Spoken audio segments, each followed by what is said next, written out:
when a new bank is entering the market, that central bank of that country will have a checklist of the things that this bank need to meet. While on the other hand, the risk base is continuously, it's applied on a continuous basis because the business model of DFS changes as new technologies come into play. So compliance-based also is standard procedures and examination frequency, while on the other hand, the risk-based is flexible procedures and supervisory intervention determined by the risk profile. Hello and welcome to a brand new episode of Engatica's interview series. I'm your host Nimilika and we're really glad to have you join us today. Today we have Banele Ngobe, a technology expert talking about digital financial services, and he's also an AI enthusiast. Welcome, Banele. Thank you so much. Thank you for having me. I really appreciate this opportunity to share some Thank you insight so in the much. area of digital financial services, TFS. Yes, we are very excited to have Yeah. you. The Engatica interview Thank you. series is a powerhouse of insights from industry experts and influencers from around the world, a platform that provides the latest news on AI, automation, and technologies that will help you grow your business. Come be a part of our community, learn, share, and grow with us. Banele, what are digital financial services? Please help me with that. Thank you so much for the question. Digital financial services, DFS, are financial services which relies on digital technologies for their delivery and use by consumers. DFS are provided mainly, we have seen the emergence of new entrants in the financial sector, comprising of fintech companies. We have seen the transformation of telecoms companies or companies that were previously traditional providing mobile networks. They are now transforming into platform business whereby they are now providing by digital financial services using mobile phones. We also see DFS in peer-to-peer lending platforms, online lenders platforms that focus on a specific kind of customers. For instance, e-commerce platforms. We've seen these companies, big companies like Alibaba, now having their own payment system. So also DFS are now provided by, because the banks have seen that they're also part of the wave of digital financial services. So banks also providing some of this. These mainly DFS are driven by the demand, which is people now, especially the younger generation, demand more convenient financial services through digital channels. Yeah. So DFS, we can mainly be explained using examples of, because they use different business models. I would like to briefly explain them using DFS model that have proven to advance financial inclusion at scale. I'll use an example here in Africa. You've got a company called MTN. It's a South African company that has different markets across Africa. Okay. They have a strategy they called Ambition 2025. Basically, Ambition 2025 speaks on developing a fintech platform, meaning now they are transforming into a digital and platform business. We know MTN, it was a mobile company that was mainly providing mobile services and data.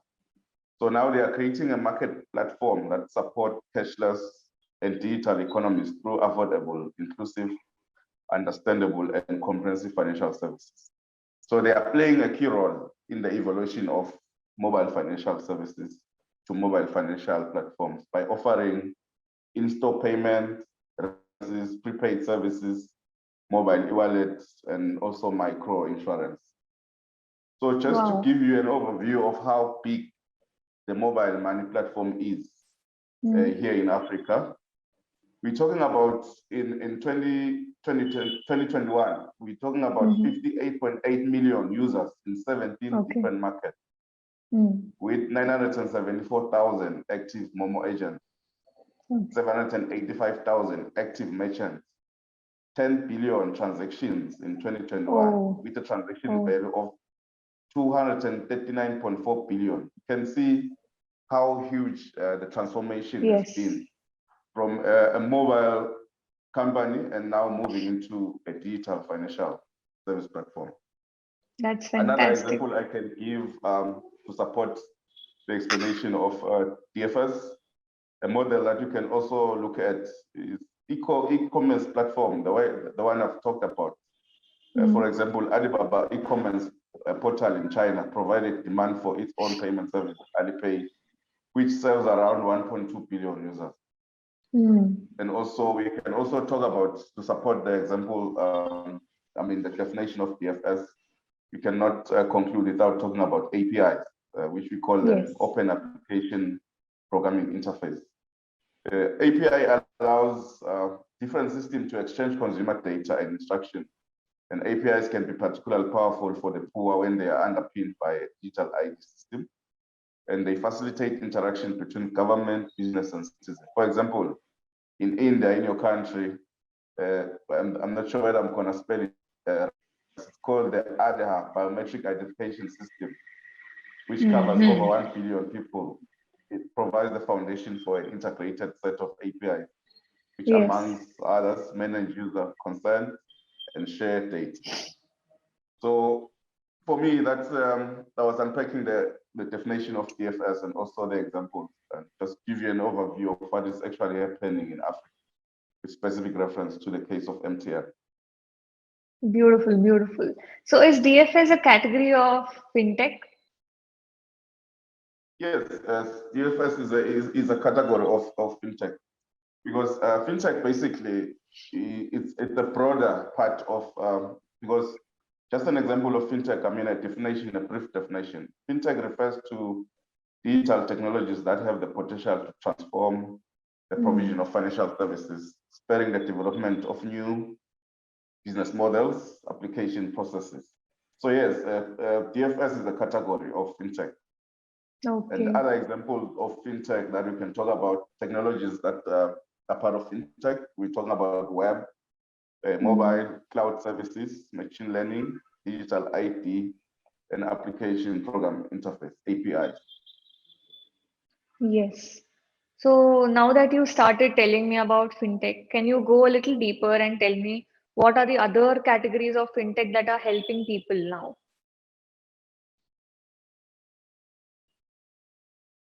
Yes, the other categories that we can talk about can go back to my previous explanation, the application program interface, the API, the machine learning platforms, digital IDs, web and mobile and cloud services. These are other categories of fintech that are part of the fintech ecosystem.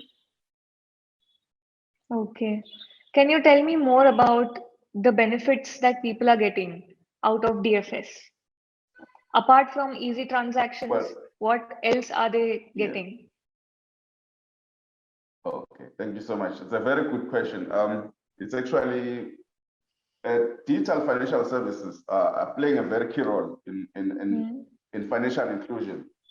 Previously, we know that a lot of people are unbanked. A lot of people don't have bank account, so they were not being served in the traditional financial setup, like the banks.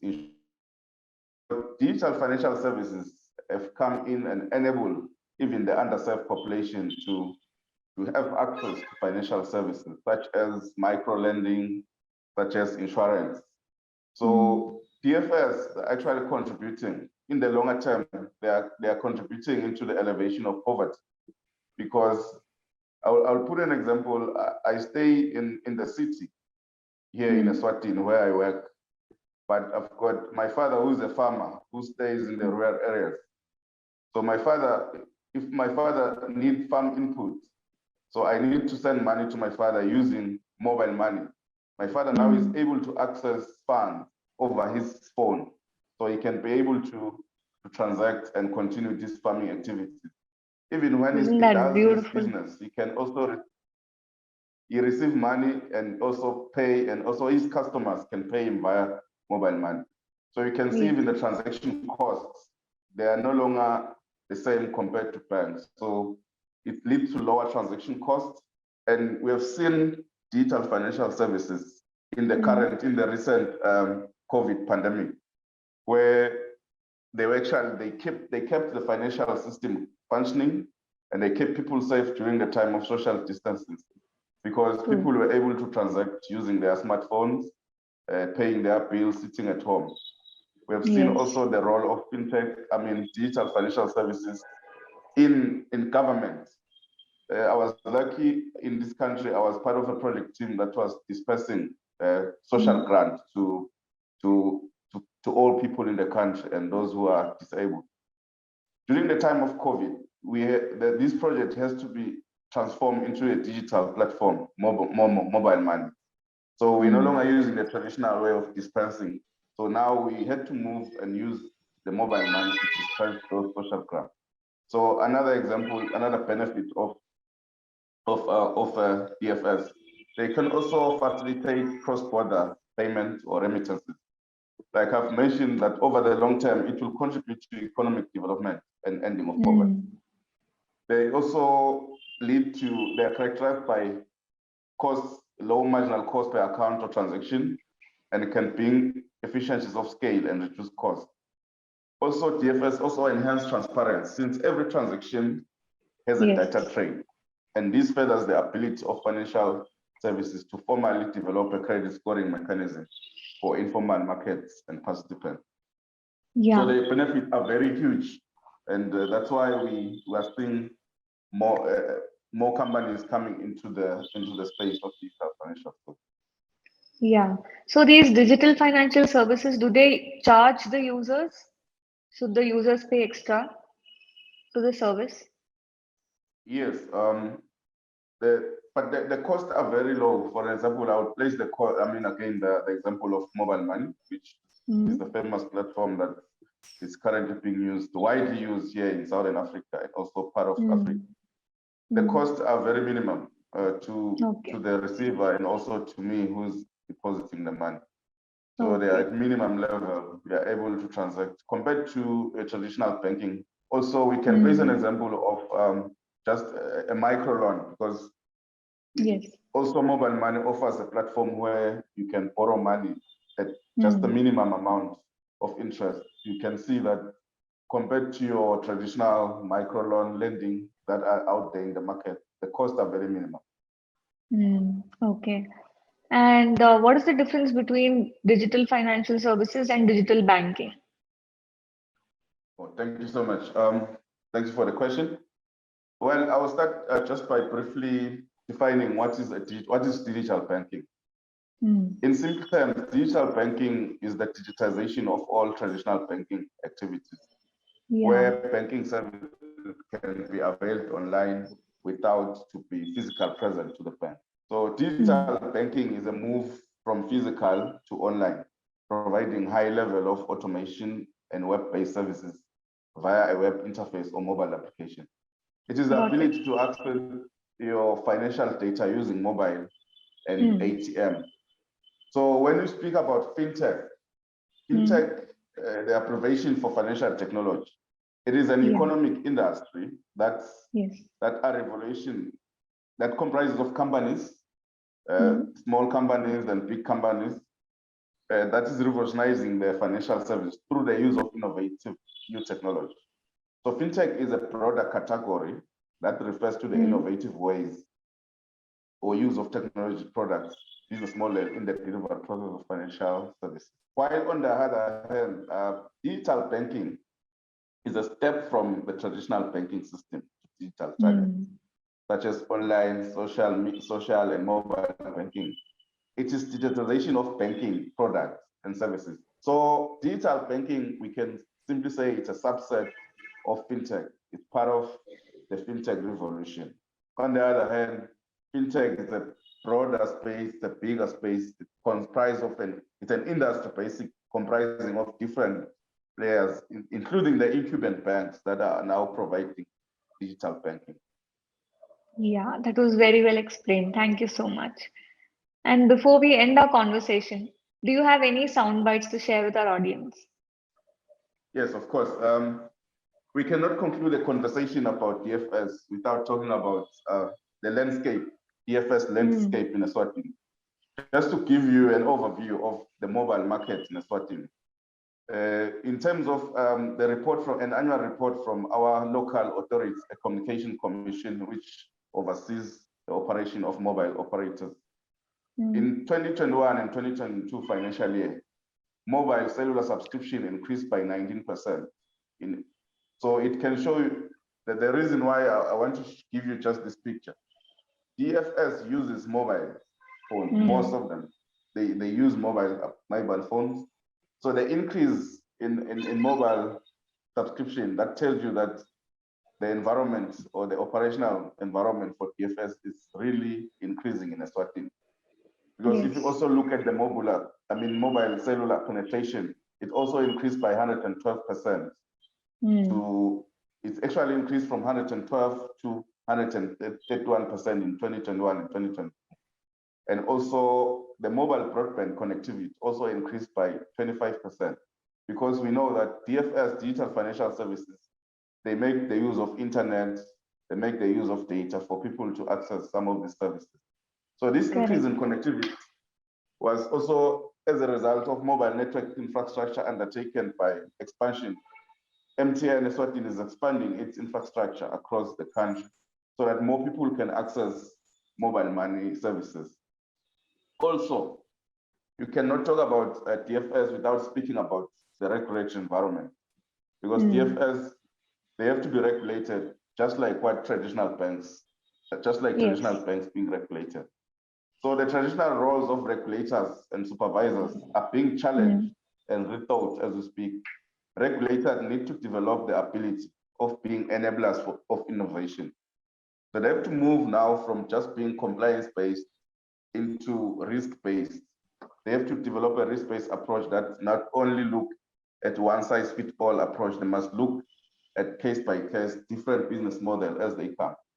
So one of the issues is how to preserve financial stability and deliver appropriate consumer protection while still facilitating the much needed innovation for DFS. So the big question is, what is the proportionate regulatory and supervisory response for DFS so that financial inclusion, stability, integrity, consumer protection can be achieved? So proportionality emphasizes the need to oversee institutions based on their size, complexity, and risk profile rather than a one-size-fits-all approach. True. So the regulatory environment is really, really changing, because supervisors now, therefore means a big change for supervisors used to dealing with small number of banks, which are large and similar business models. So supervisors need to tailor their supervisory approach and reporting requirement based on the types of DFS and their product as they provide. So this business model of DFS, we all know that they heavily rely on technology. So it is not surprising that key DFS risks include technology and related operational risk. Issues of cybersecurity have come into play, because the more people are connected, the more they become exposed to cyber attacks. So an important consideration for supervisors is the challenge of having an uneven regulated playing field. To encourage innovation and competition, regulators may apply less comprehensive regulatory oversight to non-banks like DFS. So you see now we've got two players in the market. We've got the traditional banks, we've got DFS. The regulator now has to try and balance. In the other hand, the regulator has to promote innovation. But as DFS develop, you will see that the risk they pose to financial stability will evolve. So the regulation applied to DFS has to change from time to time.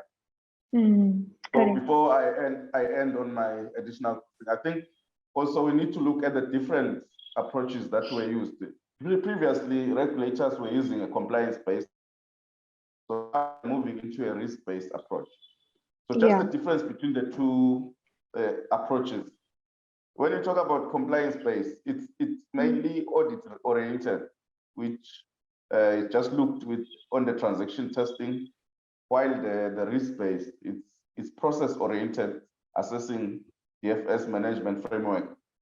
Also, on the other hand, the compliance-based is point-in-time risk assessment. For instance, when a new bank is entering the market, that central bank of that country will have a checklist of the things that this bank needs to meet. While on the Hmm. other hand, the risk base is continuously, it's applied on a continuous basis because the business model of DFS changes as new technologies come into play. So Yeah. compliance based also is standard procedures and examination frequency, while on the other hand, the risk base is flexible procedures and supervisory intervention determined by the risk profile. The compliance base, like I mentioned before, is one size fits all. It's just put everyone under one bucket, while the risk base is tailored to each individual DFS. And also the compliance base is focused on risk avoidance. It's actually Hmm. focusing on not being exposed to the point that if you're not meeting a certain requirement, you're not going to be granted a license. While the risk-based approach is focused on risk mitigation. So Hmm. I'll just end there for now. Beautiful. That is so wonderfully put. The Thank you sheer so much. amount of knowledge that you have, you've dumbed it down so much, and everybody in our audience, no matter what age and where they're coming from, all of them will understand it so well. Thank you so much for beautifully putting it forward. Thank you so much for the opportunity to share my insight. And I look forward to learning in your platform. I've already started watching the videos. They are really insightful. I've also subscribed into your platform. Thank you. Thank you so much, Banele. For more content, subscribe to Engati and tap the bell icon to get exclusive content from thought leaders from around the globe. Thank you for tuning in, and we'll see you with a new expert soon.